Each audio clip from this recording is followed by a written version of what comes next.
आपके पास तो इतना सारा है।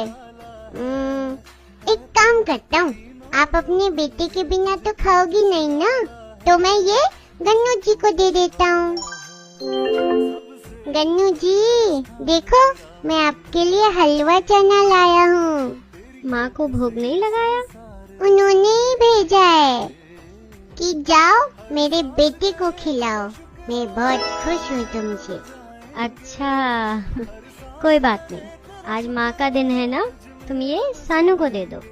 ओहो, सब मुझे इधर उधर भगा रहे हैं। इसके पास तो पहले से ही इतना सारा है, अब इसका क्या करूं?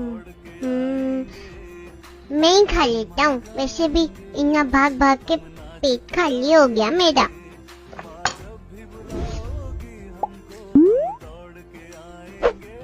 सेल्फ रिस्पेक्ट जरूरी है रे बाबा।